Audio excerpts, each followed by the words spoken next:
Hello, welcome to Drenda today. As you can see, we're gonna have a wild and crazy time. We're sitting here in an 1800s barn that we refurbished with all of our children, 5 children that we've raised, my husband, Gary. We're gonna be sharing today. You're gonna find out how you can raise a happy family. And we are a happy family, aren't we? Had some crazy times, good times.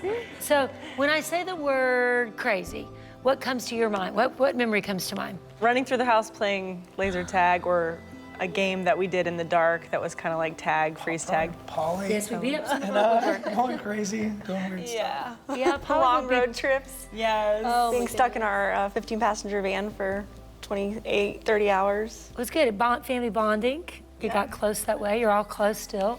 Driving our crazy. RV through, All kind of places. oh yeah, that San shouldn't Francisco. go. All those hills, driving in Try to the find a parking spot in San Francisco with the flat RV. tire. That was crazy. Our RV had a flat tire, and we knew it had a flat tire. They were dually wheels or whatever, 2 of them together. And we knew it had a flat tire, and it was on, was it 4th of July? Memorial Day or Memorial something Day. like that. And you could not get it repaired anywhere. We called the company we rented it from. It said, "Rent me," real big on the side of it. And we called them, and they said, "We can't repair it today, but it'll be okay to drive on the one wheel." So we drove up Highway 1 in California, classy, fancy It California. said no longer than 50 miles, too. Had to go slow also, right? And every car that passed us honking the horn. You're tired, you're tired.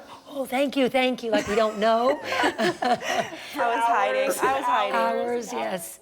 Okay, so we got a lot of crazy adventures together. Yes. I think the Ninja Nanny movie we filmed when Tom came out of the dryer, that was I found that tape the other Did you day. find it? I did, yes. all of the warning stickers, do not put kids in the dryer. We should hide that. That should Okay, not this be was part of our family day. Every family day, we let kids put together what they wanted to do the day off. That was just to be with family, nobody else. We knew strict rules, strict boundaries. No one comes over. We don't go anywhere. This is our family day. We have prayer and we have fun together. And that day, they got to choose something they wanted to do. Put it in the hat. We draw one out. Tom's was Ninja Nanny movie, and Just make a movie. what was the plot? It was about kids that were, if your kids were reckless or whatever, you could hire a ninja to watch your kids. And if they were clowning around or messing around or anything, the ninja would come out and get them. Like basically train them to be disciplined. And we had Kirsten like pretending like she was reading a book, and then the ninja just jumped out randomly, and she like jumped up, and we had all this choreography. So. Yeah. And of course, Tom played the ninja and came out of the dryer, It was really just. which is probably not safe. Don't try that at home, but Right. anyway. I can't imagine We why didn't that know tape he's in the went dryer missing. either. Yeah, I can't imagine where that tape would miss. But I'm glad we found it. I've been wanting to see that. I was actually afraid someone would blackmail us one day, so I'm glad you have Yeah, it. at least I have it in my safe possession. It was on the old Fixing the Money Thing set too. It Yes. was on the old show, Faith Life Now. Oh, Yes, yeah, we used the old Fixing the Money Thing really? set that was in our house because we couldn't afford a studio at that time. We were all just starting out new. We cleared all of our furniture out of the house and turned it into a studio because we're crazy like that. Yep. So what's crazy to you guys? I don't know. I think I remember us all dancing in the living room all the time. Dad would go, and as soon as he'd start playing piano, all of us kids would run in there, and we'd go crazy dancing, and it was interesting. And then he'd get out the harmonica and stuff. Mom, I have one word for you. The human cannonball. What does that mean? Human cannonball? I don't remember that. Is there a story I don't want to hear?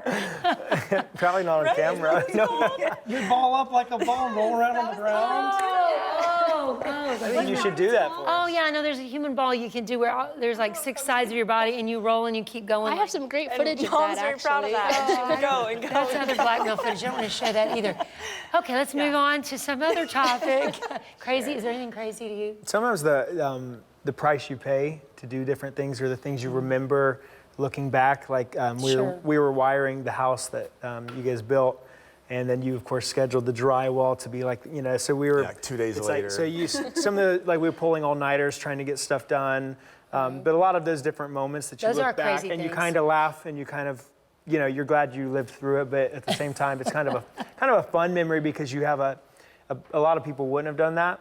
But after we built our house, we had more of a connection to this is home because we were part of building it and putting up insulation and being itchy for all night long afterwards and all Just that added fun stuff. we just changed a wall in the house. We took down some wall, and there's the scriptures. We wrote scriptures. You kids did all over the 2x4s in the house. And the one that And was there was one there, exposed. yeah. Unless the Lord builds the house, they labor in vain. Well, we did life as a family. That was as God began to teach us His kingdom, and we learned how how it worked. We began to see results, got out of debt. I mean, our whole life changed. And we just took off as a family. I mean, we did ministry as a family. We launched our church as a family. We launched television as a family. All because we just wanted to tell people, hey, this is real. And we enjoyed the benefits. And the greatest reward is family. Absolutely. It really is. It is. You were self-employed, so that allowed us to, we traveled always on the off season. Yes. So we didn't do crowds and stuff as much as, a lot of people were forced to because you home educated all of us being self-employed. We'd just pack up and take off and A freedom lifestyle. a freedom lifestyle. So We were free to be together and free to take off together, free to work together, free to build God's kingdom together.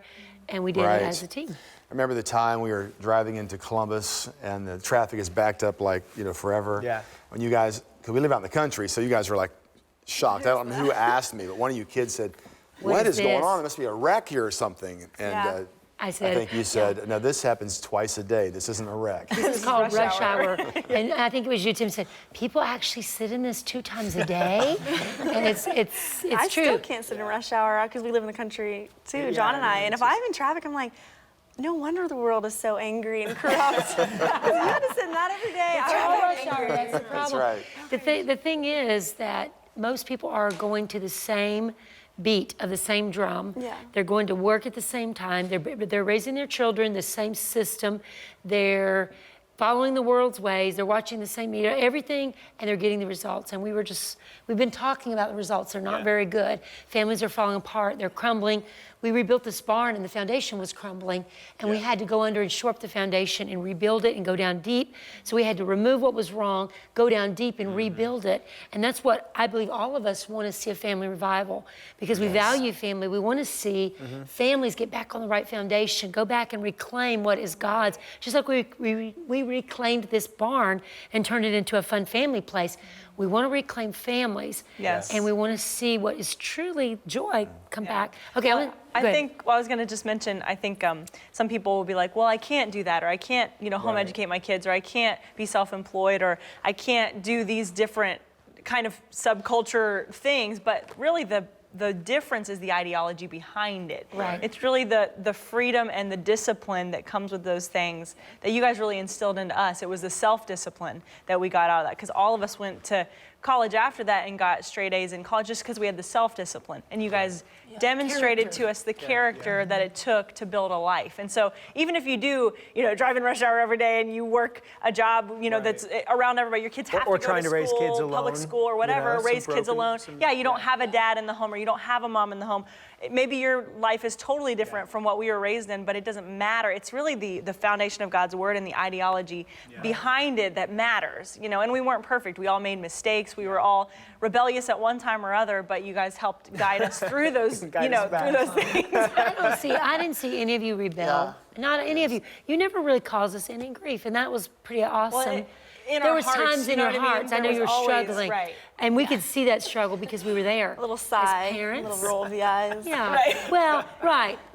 Nip it in the bud when it's that small, though, right? Like you guys did a great job of curtailing those little things before it became a huge thing. But isn't that what it's about? As a parent, if you're there, if your child starts to go the wrong direction or has some attitudes in their heart, really what we're doing as a parent is we're protecting their heart, we're molding their heart, shaping their character. We're there to speak in their lives. And when they get too close to the edge, Tom, like on vacation, and you're right on the edge of the Grand Canyon, they're there to jerk the child back and say, no, don't get too close to the edge, like you wrote in your monograph.